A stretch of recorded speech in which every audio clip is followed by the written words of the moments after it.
At 25 years of age, she replaced Barbara Walters on the Today Show.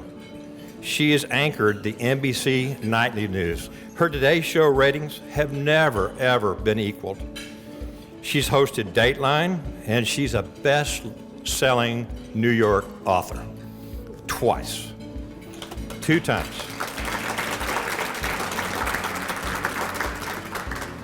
For the last 7 years, she's been the host of CBS Sunday Morning.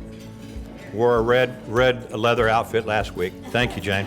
We thought that was pretty. It was beautiful. She's a champion for mental health awareness. She'll tell her own story, and I'm going to tell you, this is going to quiet the room. It's fabulous. She's the mother of twins and a surprise son named Tom. She's also the wife of cartoonist Gary Trudeau.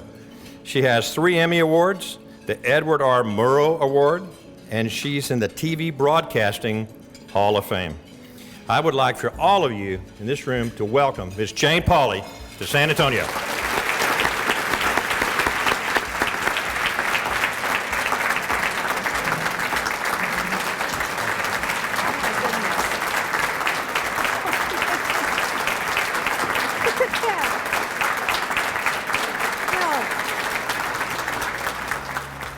The words that have been on my mind and I brought wanting to talk to you have come up over and over.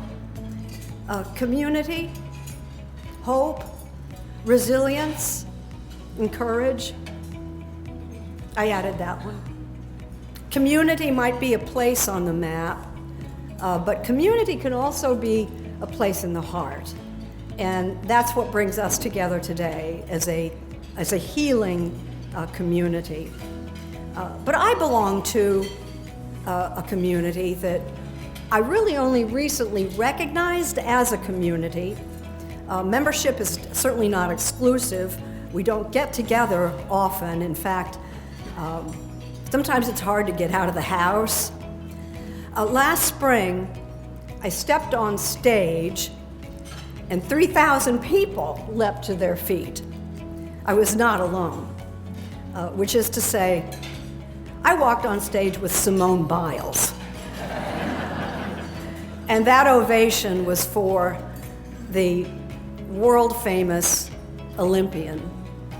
On the balance beam, the uneven bars, the floor exercise, Simone Biles from Spring, Texas, is literally in a category of her own. If there's a 10, she's a 12. She is the greatest of all time. And that was her ovation, was Simone Biles. But she is a member of my community, sharing her struggle with anxiety and depression. And I can name half a dozen other superstar athletes who have also shared similar stories. I guess sort of a community within a community. When Simone first met me, I think she didn't see me as a member of her community. I was a member of the media. And she was wary about the interview that we were going to have. But when we left, to a standing ovation even bigger than the first one, she leaned into me, we were holding hands, and said, "That was fun." Well, maybe not every day is fun, but it certainly made my day. A word I've heard today, and one of my words that I brought with me, is hope. Hope personified to me is Michael J. Fox. When I learned that Parkinson's disease was a brain disorder like bipolar is, and also located in the same part of the brain, the amygdala, as bipolar, I'm serious, I felt better knowing Michael J. Fox was a neighbor.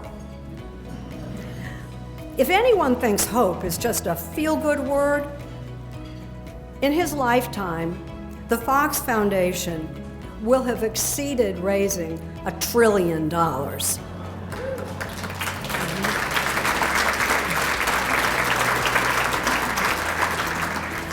Michael calls Parkinson's the gift that keeps on taking. and he is going for the laugh.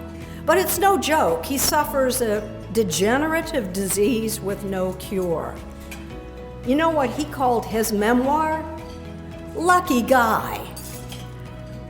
I asked him once how to account for his buoyancy, his humor, his optimism, and this was his answer. He said, I try to say yes more than no. No doesn't move you forward. Say yes as often as you can.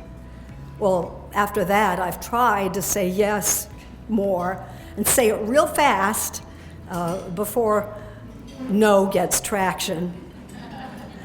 I've been inexplicably lucky. That was basically the story of my life. I don't put much stock in luck. It was the inexplicable part that was the story. I was writing a memoir in my 40s, and that was basically the story. The good things I hadn't seen coming and couldn't explain.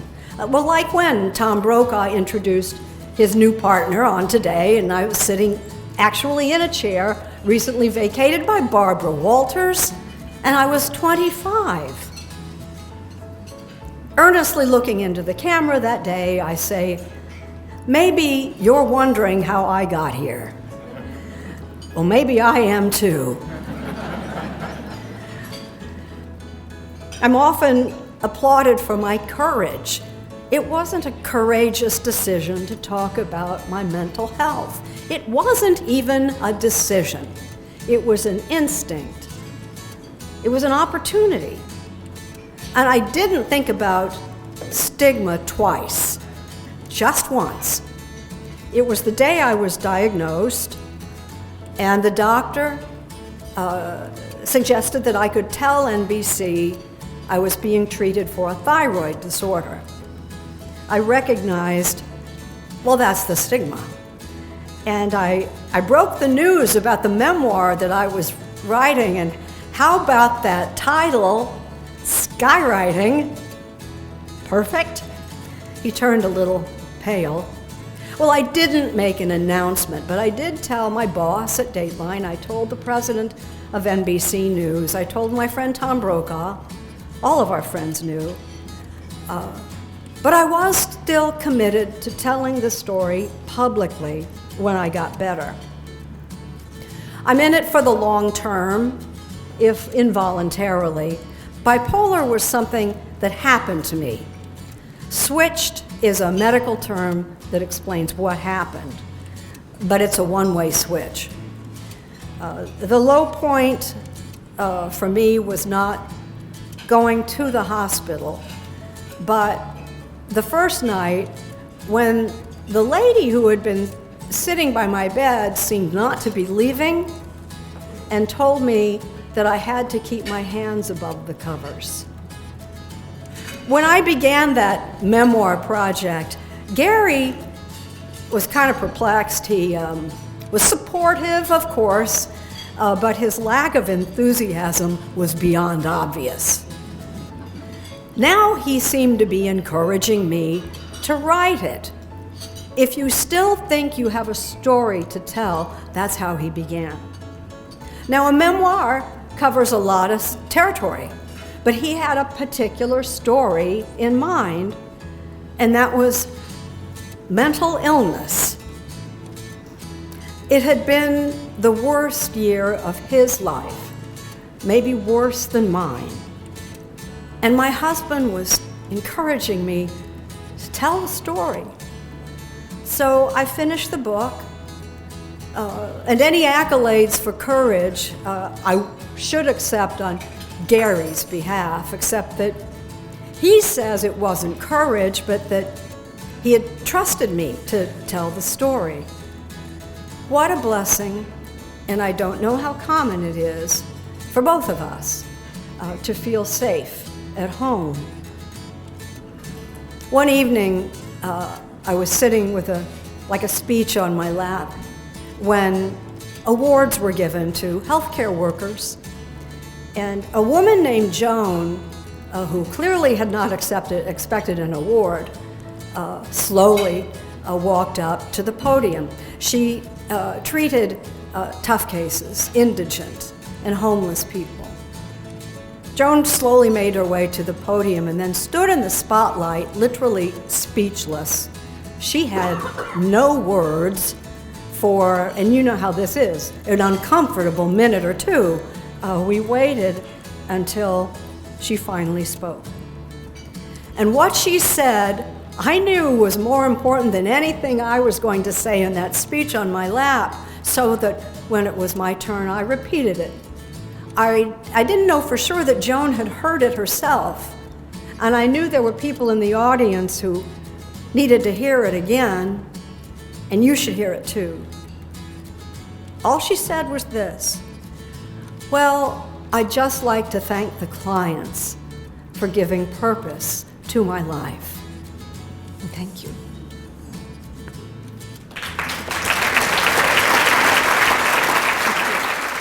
At Mission Park and Mission Park Cares, we'd like to bring you more programming each and every week. Yes, just subscribe here or catch us every Sunday morning on Fox 29.